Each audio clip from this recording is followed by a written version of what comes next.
view of blind people, which is my typical joke. Dolos Luna is going to talk to us about the standpoint of blind people. What have you seen in the conference, outside of the conference? What do we request from people, from researchers? First of all, I would like to thank you thank you and thank the Once Foundation for representing my group here at this conference. First of all, I would like to ask you, all of you who are listening to us, just close your eyes, get up, try to use your mobile phone without the screen or the display, or your computer without the screen. Close your eyes, turn on the TV, go to the TDT channel, and try to find out what is on TV. Try to find out the information that is given to you visually, and try to do it with your eyes closed. For a blind person or with a severely visually impaired person, it's practically impossible. 80% of the information that we receive comes visually to us. So imagine how imagine my limitations, my restrictions, and I am not completely blind.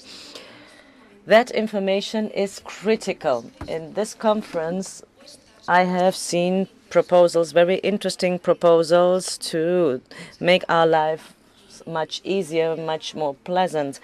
I'm not going to talk about robotics because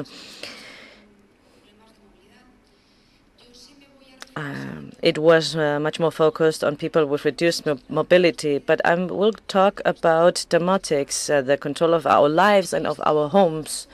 I have seen very interesting projects. I have seen consolidated, confirmed projects, and some others that are much more in the design phase.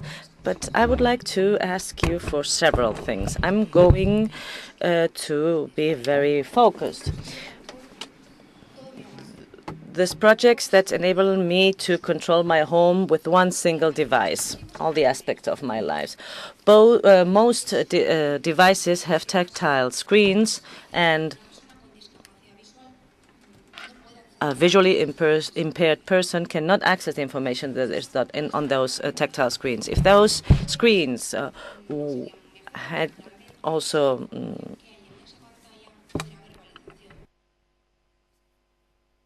cursors, it would be very interesting, but without that information, the application is useless to us. Yesterday, I talked to one of the companies presenting a project. I thought it was very interesting. We talked about it, and I asked, will it be compatible with a voice synthesizer? And they told me no.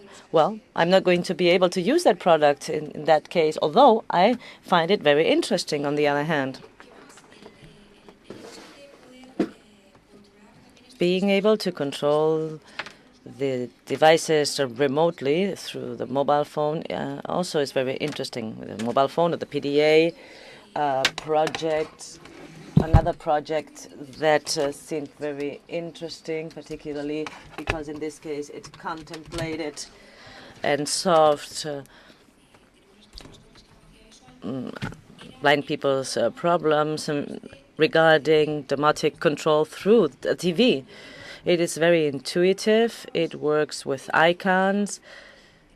It had oral information,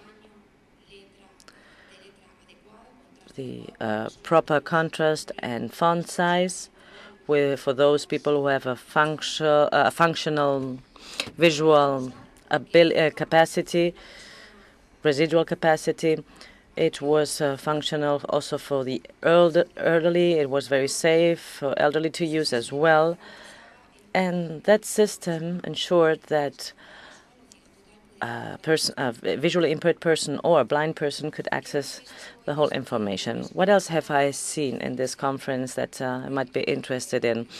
A project that I found very attractive as well, and even talking to the person presenting it. You can extrapolate it to many other areas.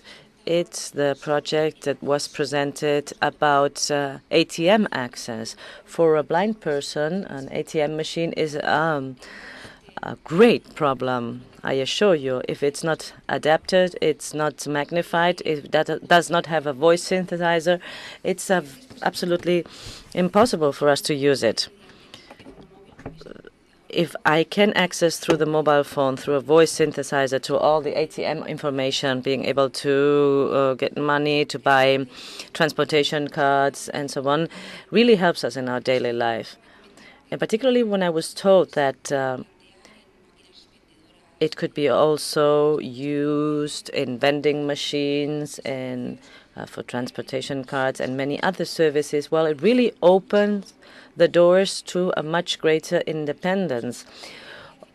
Well, what are we asking for? We want to be independent. We want to be autonomous. We want to be able to choose what we do, when, and how.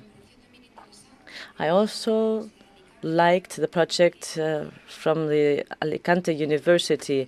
I'm focusing on what I find interesting, and then I will tell you about what I request. Well, they are thinking for the future about a device that enables you to walk around the campus. They're going to launch it very soon. They're going to have a device, a talking device. It's not going to replace the cane, but you will be able to walk around the campus knowing where you're going. It's not going to tell you where there is a step, and the cane will help you with that, but it will help you walk around the campus in a much safer way. And something that I also saw, I also listened to the first afternoon, I think it was from the Vodafone Foundation, standards to guarantee universal accessibility and design for all. If from the beginning you design thinking about usability for all, then you will not have to think about modification and changes into what you have designed well from the beginning. I'm talking about different devices, in my case, with voice synthesizers or icons that are much more intuitive, much more comprehensible and intelligible language will make our lives much easier. One day we'll all grow old. You might have physical problems or visual impairment or hearing impairment, and you will also be able to use those services and products. Design for all, or universal accessibility and design for all, are critical. Standards are needed, and in order to enforce them so that we can all access these products and services is for everybody's benefit. And it's a critical notion: accessibility, universal accessibility, and design for all. What would I ask you to do? I have heard about very interesting projects. Maybe it's not my thing as a visually impaired person, but in order to guarantee access to the communication and help systems and products and services, well, what do I need? A voice synthesizer in order to access those contents and those systems. We need to hear the information about where we are, what are we keying in, what are we actually seeing. And for those who have a certain residual view, we need proper font size, a good contrast, and good an adequate font as well. And something else that was said by the speakers. Keep in mind the disabled communities in your devices, in your teams. If those people can cooperate with you in your research teams, that's great.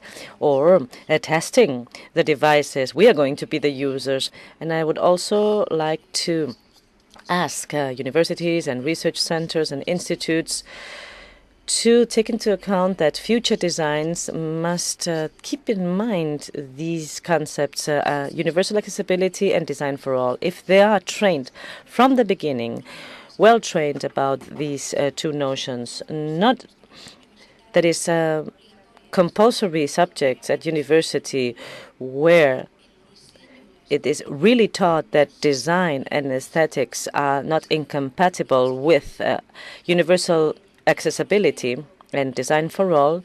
In that case, we will be training future architects, designers, engineers that will have learned it so well that it come naturally to them from the beginning. When they start thinking about a product, they will understand that these products have to be used by all people, whatever their ability or disability. This is all I wanted to say. Thank you very much for the opportunity to be here. All projects have been really interesting, and that's all I wanted to say. Thank you very much.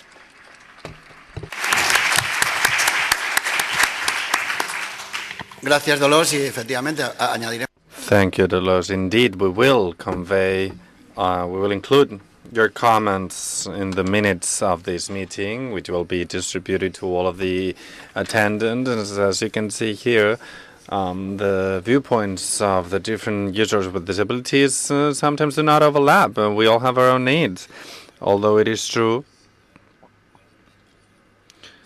that there's a concept arising recently, interoperability, a term which is not that easy to say, and it has to do with this crossroads between the different technologies so that we can all benefit from technology. In the case of an ATM machine, as Blanca was telling us, Blanca Alcaltra yesterday, the manager of Technoscience, during her talk, is actually an example, a good example, because accessing an ATM only through the methods offered, sometimes in Braille, but with no other interaction, so it's useless, with a screen that is sometimes lit by the sun or with the incorrect height.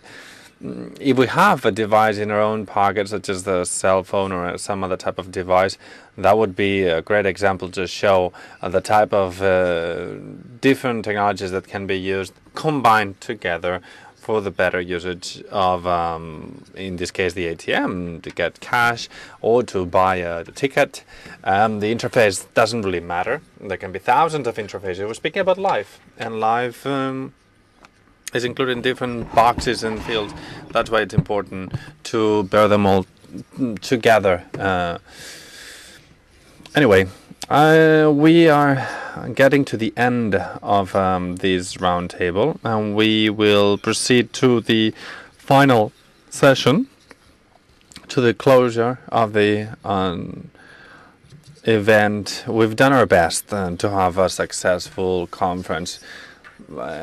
I hope that everyone felt comfortable and have managed to digest all of the technologies that are out there. The foundation always thought about offering, a traditional conference, offering all of the technologies that are necessary and preaching with our own examples, offering all of these accessibility options to the people attending.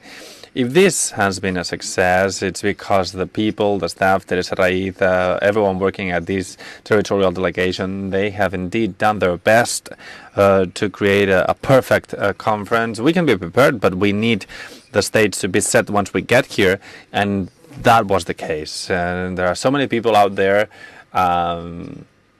moving things, organizing, arranging, making it possible for us to ask and participate. And in the future, as of next week or in 2 weeks, everything that has been said here will be available on the website at www.drt4all.org. That's where all of the information is stored. We have there the minutes of 2005, 2007, the pre-conference for this event, and also the presentations we heard these 3 days. Thank you very much, and see you in the next conference.